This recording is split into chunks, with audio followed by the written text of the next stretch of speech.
दोस्तों, गौतम बुद्ध की शिक्षा हर किसी के जीवन को नई दिशा दे सकती है। अगर आप भी इसे मानते हैं तो कमेंट्स में नमो बुद्धाय लिखना मत भूलिए। एक समय की बात है, नगर में एक व्यापारी रहता था। अपने और अपने परिवार के भरण पोषण के लिए नमक का व्यापार करता था। उसके परिवार में पत्नी और 2 पुत्र थे।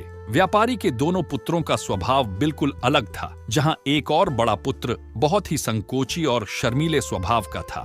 उसे किसी से बात करने में भी शर्म आती थी। वही उसका छोटा पुत्र बहिर्मुखी स्वभाव वाला व्यक्ति था। वह किसी से भी अपनी बात कहने में कभी संकोच नहीं रखता था। लोग अक्सर बड़े पुत्र को भोला और बेवकूफ समझते थे। कई बार लोग उसके भोलेपन का फायदा भी उठा लेते थे और वह पलटकर कभी किसी को कुछ नहीं कहता था। व्यापारी अपने पुत्र के इस स्वभाव के कारण बहुत अधिक नाराज होता था। बातचीत न करने और शर्मीले स्वभाव के कारण व्यापारी ने कई बार अपने पुत्र की पिटाई भी करता था। हालांकि इस वजह से उसके पुत्र का स्वभाव सुधरने के बजाय और भी खराब हो गया। बचपन से ही बड़ा पुत्र बेहद परेशान रहने लगा था।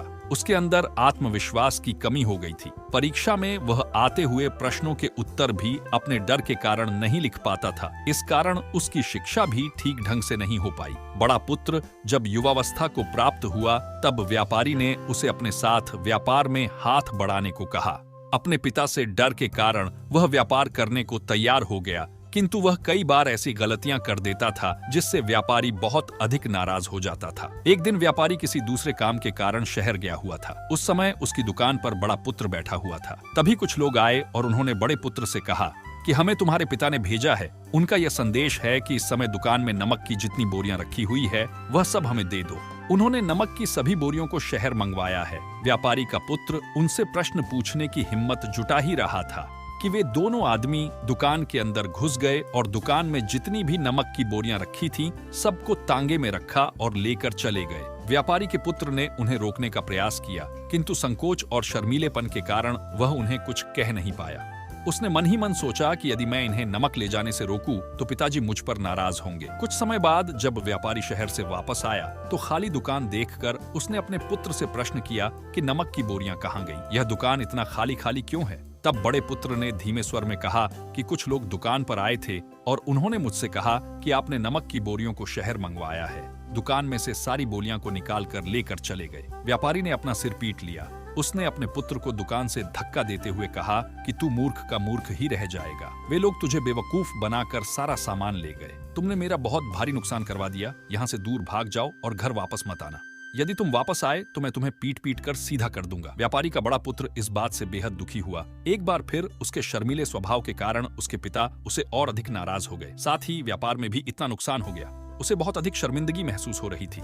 उसे समय नगर के सभी लोग व्यापारी के पुत्र पर हंस रहे थे और उसका मजाक बना रहे थे। यही वह समय था जब उसने सोच लिया कि अब उसके जीवन में कुछ भी ठीक नहीं हो सकता है। वह सदैव मूर्ख का मूर्ख ही रह जाएगा और समाज में रह रहे लोगों के साथ कदम से कदम मिलाकर कभी नहीं चल पाएगा। व्यापारी का पुत्र नगर से बाहर आ गया और एक नदी के किनारे बैठकर खूब रोया। गहरे पानी को देखकर उसके मन में विचार आया कि अब उसके जीवित रहने का कोई फायदा नहीं है। उसने सोच लिया कि आज वह इस नदी में डूबकर अपने आप को समाप्त कर लेगा। असफल जीवन जीने से अच्छा है कि वह स्वयं को समाप्त कर ले। उसने जैसे ही नदी में छलांग लगाई, एक बौद्ध भिक्षु ने उसे बचा लिया और नदी से बाहर निकाल कर ले आए। व्यापारी का पुत्र बौद्ध भिक्षु पर नाराज होने लगा और कहने लगा कि तुमने मुझे क्यों बचाया? मैं इस असफल जीवन को जीना नहीं चाहता। बौद्ध भिक्षु ने उसे समझाया कि जीवन एक ही बार मिला है और यदि तुम जीवित ही नहीं रहोगे तो असफलता को खत्म करके सफल कैसे बनोगे? तब व्यापारी के पुत्र ने कहा कि मेरे जीवन बहुत अधिक समस्याएं हैं। ये सभी समस्याएं मेरे संकोची और शर्मीले स्वभाव के कारण हुई है। मैंने अपने पिता का नुकसान करवा दिया। मैं एक अच्छा पुत्र नहीं हूँ। अपने स्वभाव के कारण मैं शिक्षा ग्रहण भी नहीं कर सका। ये सारा संसार मुझे मूर्ख समझता है। क्या किसी मूर्ख को इस संसार में जीने का अधिकार है?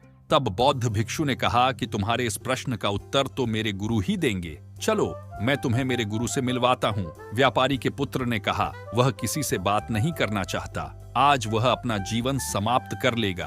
किंतु बौद्ध भिक्षु के बार बार समझाने के बाद वह उनके साथ जाने और उनके गुरु से मिलने के लिए तैयार हो गया। बौद्ध भिक्षु व्यापारी के पुत्र को आश्रम की ओर लेकर गए। वहां पर व्यापारी के पुत्र ने देखा कि एक व्यक्ति पेड़ के नीचे ध्यान मगन्य में बैठे हुए हैं। तभी बौद्ध भिक्षु ने कहा कि यह हमारे गुरु गौतम बुद्ध हैं। दोनों ने गौतम बुद्ध को प्रणाम किया। वह युवक वहीं पर बैठ गया और गौतम बुद्ध को देखकर रोने लगा। गौतम बुद्ध ने उसे उसके रोने का कारण पूछा। तब उसने कहा कि अब आप ही मेरी आखिरी उम्मीद है। यदि आप मेरी समस्या का समाधान नहीं करेंगे तो मेरा यह जीवन समाप्त हो जाएगा। गौतम बुद्ध ने व्यापारी के पुत्र से उसकी समस्या के बारे में पूछा। तब उसने बताया कि किस प्रकार वह बचपन से ही शर्मीले और अंतर्मुखी स्वभाव का है। इस कारण लोग उसी से मूर्ख समझ लेते हैं और उसके पिता भी उसे प्रेम नहीं करते। तब गौतम बुद्ध ने युवक को शांत कराते हुए कहा कि मेरे पास तुम्हारी समस्या का समाधान है। तुम्हारा जीवन बहुत ही आसान हो सकता है। तब युवक ने कहा कि क्या सचमुच ऐसा हो सकता है? आप बहुत ही महान व्यक्तित्व प्रतीत होते हैं। आपके तो कई शिष्य हैं। हे गुरुदेव, मैं भी आपका शिष्य बनना चाहता हूँ। क्या आप मुझे अपने शिष्य के रूप में स्वीकार करेंगे? गौतम बुद्ध ने कहा कि हाँ, अवश्य। युवक ने कहा कि ठीक है गुरुदेव, आप मुझे वो उपाय बताइए जिससे कि मेरा जीवन बदल जाए। गौतम बुद्ध बोले, किंतु उससे पहले तुम्हें मेरे कुछ महत्वपूर्ण कार्य करने होंगे। यदि तुम मेरा यह कार्य करो तब मैं तुम्हें कुछ ऐसे उपाय बताऊंगा जिनके कारण तुम्हारे जीवन में सब कुछ ठीक हो जाएगा और तुम्हारे पिता भी तुमसे प्रसन्न रहेंगे। गौतम बुद्ध ने उस युवक को कहा कि आज से 3 दिन बाद मैं तुम्हें ऐसे उपाय बताऊंगा जिससे तुम्हारा जीवन बदल जाएगा, किंतु 3 दिनों तक तुम्हें मेरे सभी कार्य करने होंगे। मैं जैसा जैसा कहूंगा, यदि तुम वह कार्य को करने में सफल रहे तो तीसरे दिन के बाद तुम्हारा जीवन बदल जाएगा। तुम्हारा पहला दिन कल से शुरू होगा। अभी जाओ और आश्रम में ही आराम करो। अगले दिन व्यापारी का पुत्र गौतम बुद्ध के पास पहुंचा और कहा कि है, हे गुरुदेव, मुझे पहले दिन का कार्य बताइए। तब गौतम बुद्ध ने कहा कि आज तुम्हें 10 अजनबी व्यक्तियों से बातचीत करनी है और उनका हाल जानना है। इसका लेखा जोखा शाम तक लेकर आना।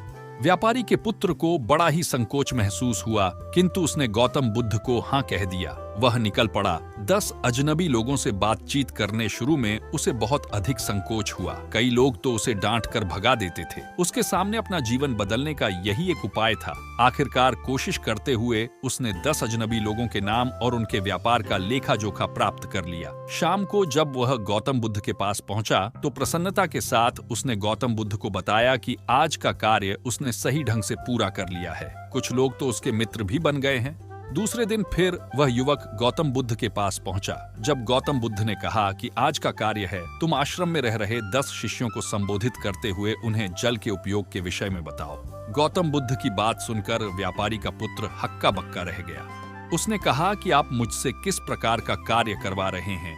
मैं अपनी शिक्षा ठीक से पूरी नहीं कर पाया हूँ। मैं यह कार्य नहीं कर पाऊंगा। तब गौतम बुद्ध ने कहा कि ठीक है, तब मैं तुम्हें उपाय भी नहीं बताऊंगा। व्यापारी के पुत्र ने प्रार्थना करते हुए कहा कि आप जानते हैं मेरी शिक्षा अधूरी है, फिर मैं किस प्रकार बालकों को शिक्षा दे सकता हूँ?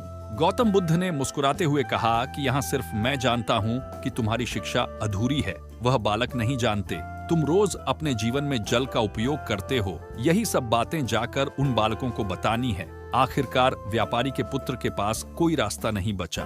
हिम्मत जुटाकर वह उन बालकों के पास पहुंच गया। शुरू में तो उसके हाथ पैर कांप रहे थे, किंतु आखिरकार उसने जल की विशेषताओं के बारे में बताना प्रारंभ कर दिया। उसने बालकों को जल की 5 विशेषताएं बताई और जल्दी से वहां से भाग आया। गौतम बुद्ध के पास आकर उसने कहा कि बहुत अधिक डर लग रहा था, किंतु मैंने बालकों को जल की 5 विशेषताएं बता दी हैं। गौतम बुद्ध ने कहा कि जाओ एक बार फिर कोशिश करके आओ।